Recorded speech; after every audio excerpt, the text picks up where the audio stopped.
A couple of years ago, I was reading a book by Dan McCannon entitled Prophetic Encounters, Religion, and the American Radical Tradition.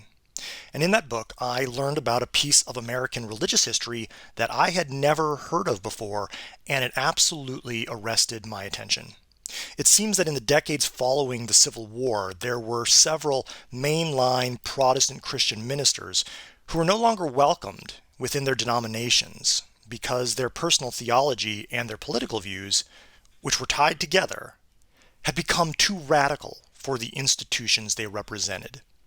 So these ministers left their respective denominations and established local congregations that often had in their title the People's Church. Now, these people's churches were all independent of one another, but the socio-political waves that had created them and had carried them across the United States led them to share much in common. For example, they tended to be theologically diverse. They often focused on mutual aid. Many had completely abolished pew rents, and they almost always partnered with local political activists. Many of them had deep roots in abolitionism, supported women's rights, and were strongly in solidarity with the American labor movement.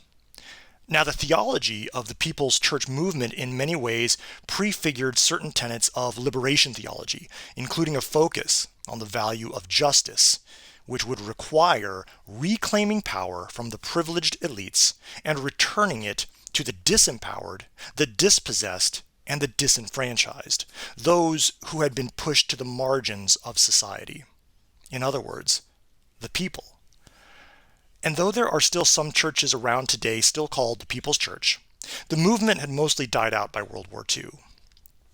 But I have to say that as I look out upon my country today, here in the year 2020, I cannot shake the feeling, I can't escape the inexorable conclusion that we desperately need a revival of the spirit of the People's Church. We live in an America whose culture and institutions have attempted to convince us that up is down, left is right, and right is wrong. That victims are actually oppressors. That selfishness is actually a virtue. That the comfort of the privileged is more important than the liberation of all. I believe we can distill the myriad challenges facing our world right now down to one primary problem.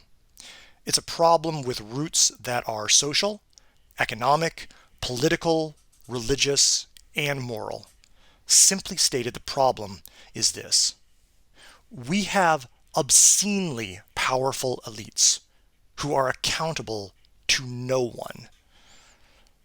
It's not simply a matter of material wealth, but money is certainly a good place to start. In 2017, Oxfam reported that the world's richest 8 men combined had as much wealth as half the world's population.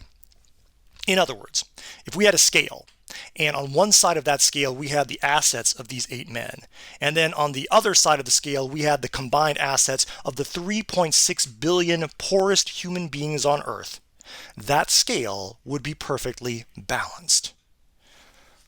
Where is all this money?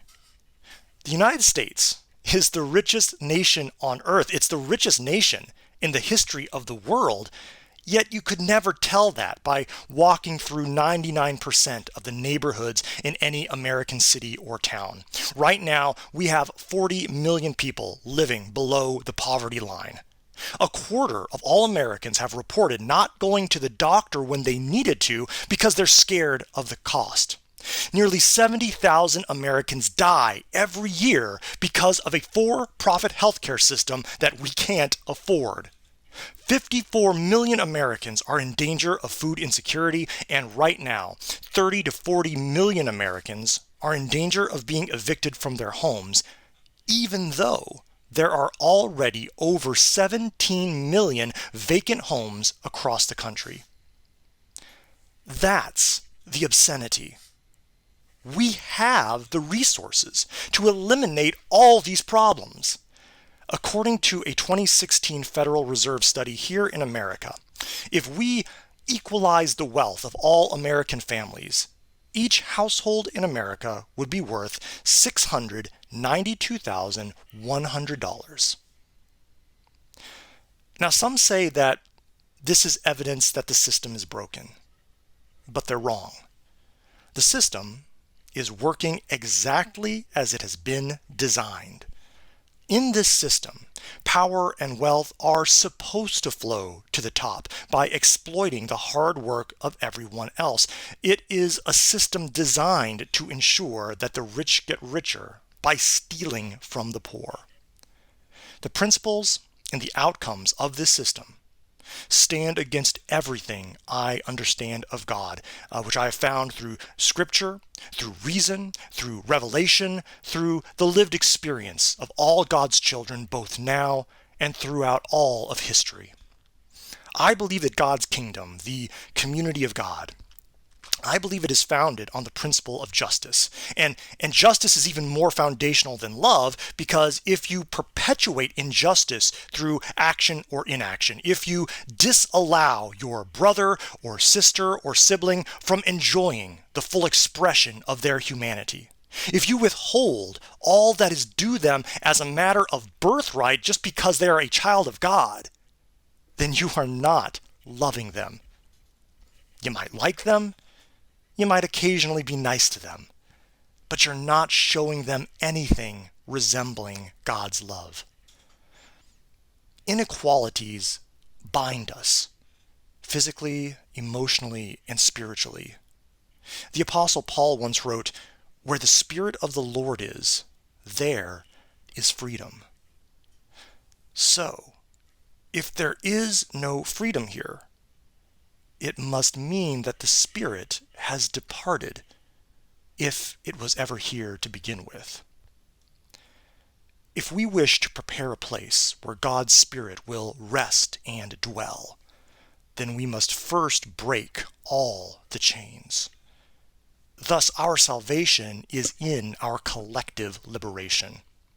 As Fannie Lou Hamer famously said, "Nobody's free until everybody's free." So this is the gospel of the People's Church of Jacksonville. And if it resonates with you, then I invite you to join us on our journey toward freedom.